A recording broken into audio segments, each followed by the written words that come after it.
AM 1220, KHTS, HometownStation.com. I am T, here with you every Thursday from noon to 1 with a show called Dr. Proctor. What is that? That's a chance for us to peek over the shoulders of the medical community. And for me, it's an opportunity to have some frank conversations about what's going on in the medical world so that we can be our own best advocates, not just for our health, but for our loved ones' health. I've said before that as our Americans are aging, taking care of aging parents, grandparents, dealing with insurance changes, health issues close to home, this is often incredibly overwhelming, and sometimes turning to the internet, not the best idea because it's a landscape that is overwhelming, it's confusing, and often just wrong. And so for me, having a friend in the know is always in the good. That's not me. It's for me to have a chance to have a cup of coffee or tea with the medical professionals and talk to them about things that we want to know about, things that we can monitor and demystify what's going on in the medical community. And it's a chance for you to get some information, and then when you are having to deal with situations that you are called upon to make decisions and be a voice for either yourself or your loved ones, this is a chance for you to at least be able to walk in and answer the questions. Today, we're going to talk about hospice.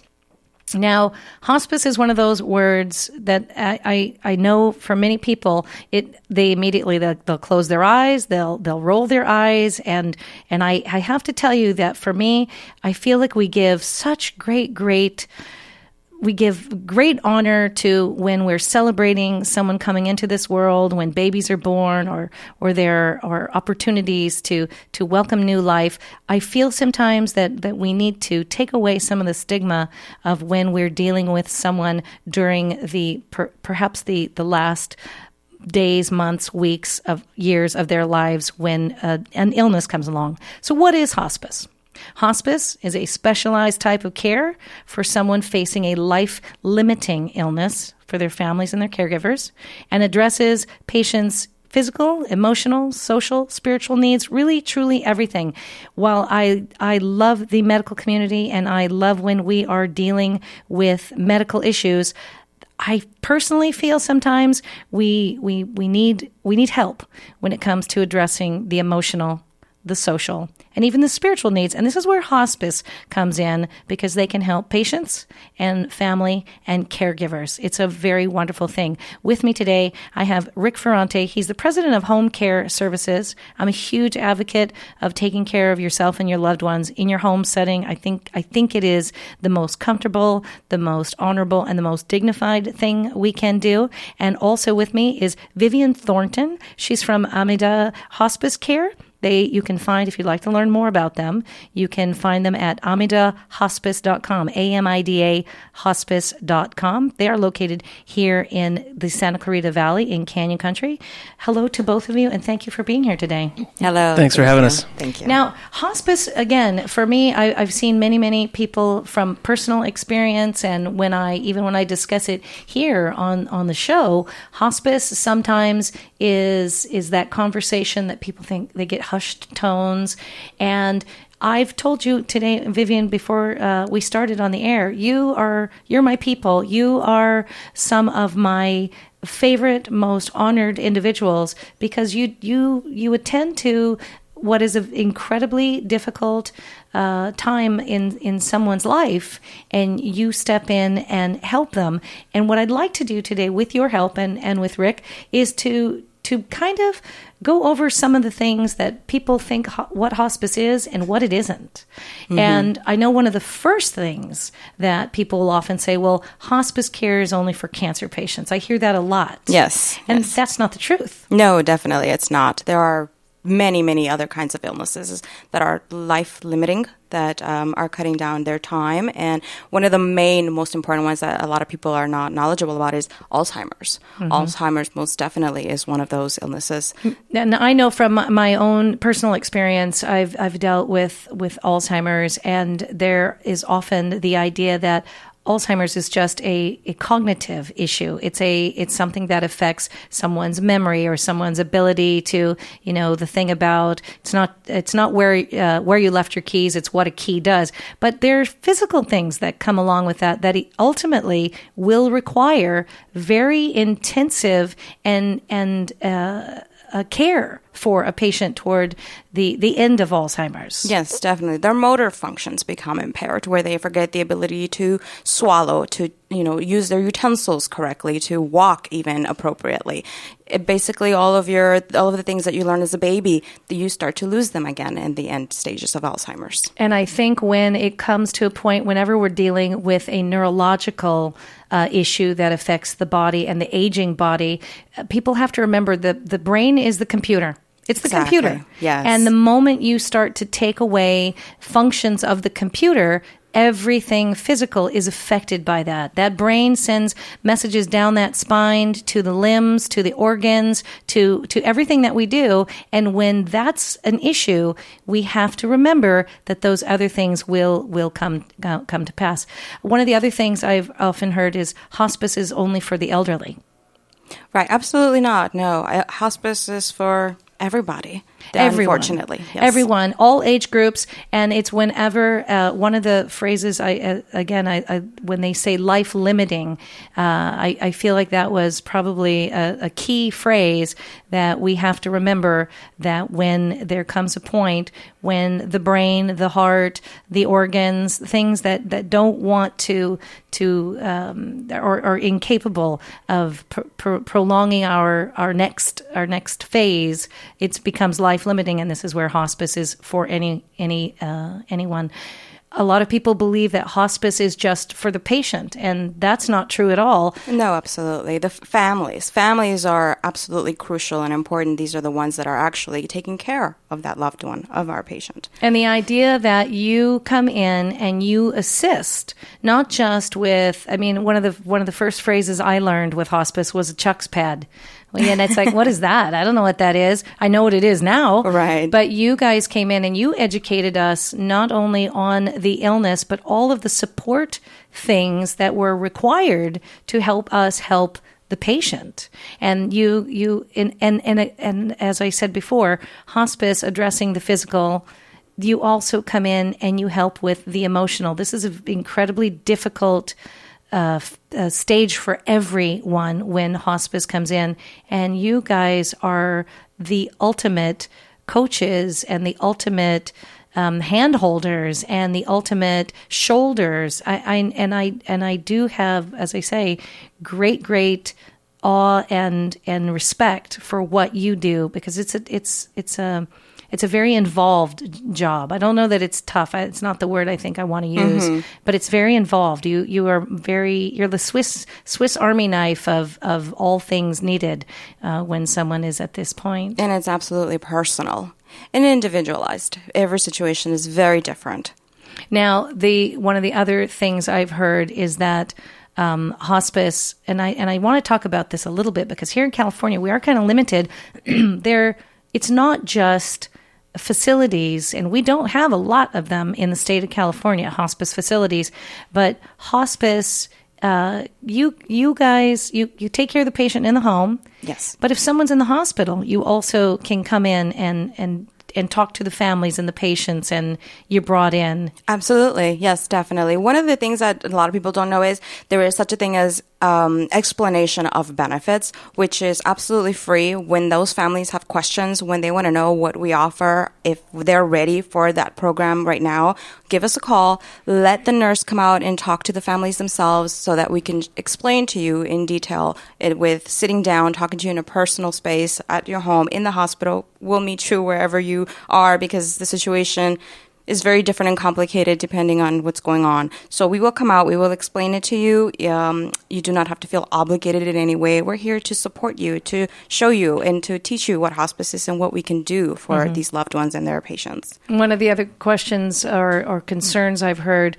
is that some people believe that with hospice, the patient cannot keep their own doctor. And that's not true either. No, absolutely not. That is not true. They can most definitely continue to see their primary physician, their attending physician, and in some cases, even some specialists.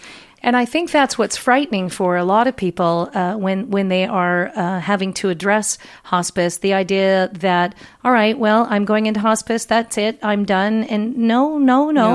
You continue to see your support team that's helping you with your medical issues. You absolutely continue on. One of the other fears I've heard mentioned also is once you agree to have hospice and hospice is coming to your home, you're not going to be able to leave your home, and that's not true either. Absolutely not. I know from personal experience, having had patients and loved ones who were in hospice, they're out playing bingo, they're out, going to shows, they were out doing things. Yes. But it was, and I thought, wow, what a terrible, terrible myth that's been attached to this, that you can't get out, go places, do things. Now, hospice, as I understand it, it is limited. So if a patient, if a family agrees to, because nobody knows, that's the other thing. And I've used this phrase before. I don't know the expiration date on my milk carton. I just don't. Right. And when a patient has this life-limiting illness, and they ask the doctors, "Can you tell me what does that mean? What is the timeline on that?" What's like? Well, there's no one. The great universe, knows, but maybe it doesn't either. But you don't know. No. And I've known patients who have, it's a limited amount of time. Is that correct? Yes, it is. And it's a 6-month or less prognosis initially that we get from our life-limiting diagnosed patients.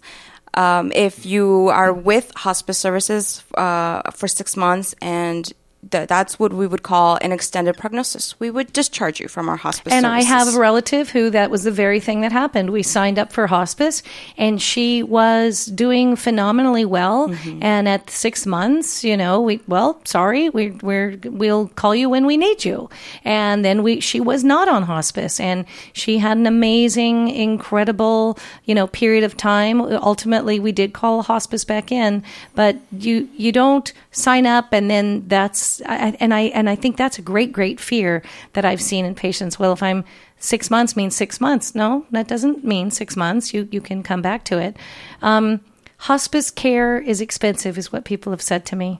Hospice care is covered, and that's the main thing that people need to be educated about. It's completely covered by Medicare and Medi-Cal. Medicare Part A.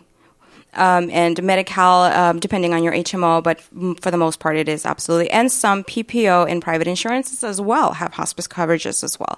So the idea that you have a patient, you have an issue, and you sign up, it's not like you're suddenly, okay, I have to do something that I'm going to have to give up my car, or I'm going to have to, in order to pay for this kind of care. That's not what it is. And we are going to go over quite a bit of what exactly hospice covers. Some people think that, okay, if I sign up for hospice, that's going to be a 24-hour, someone's going to be there. That's not how hospice works. Can you walk me through, let's say I'm the patient, I've been given the option, if this is something I would like to speak to someone about hospice, walk me through, what is this going to look like?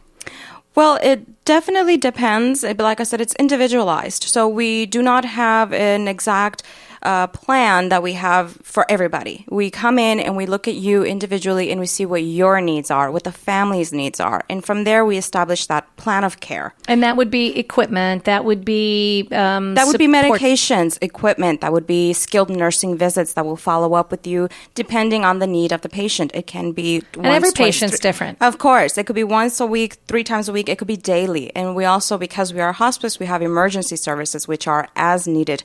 When you are going through a crisis, when your loved one is going through something that the nurse is needed there to assess the patient, we will send our nurse out. They will be there in your home or wherever the patient is residing at the time within an hour to come and we see you. We become pretty much your ER, your urgent care. We come and we assess your needs at that time. All right. So so let's say we've signed up for hospice. We have a schedule.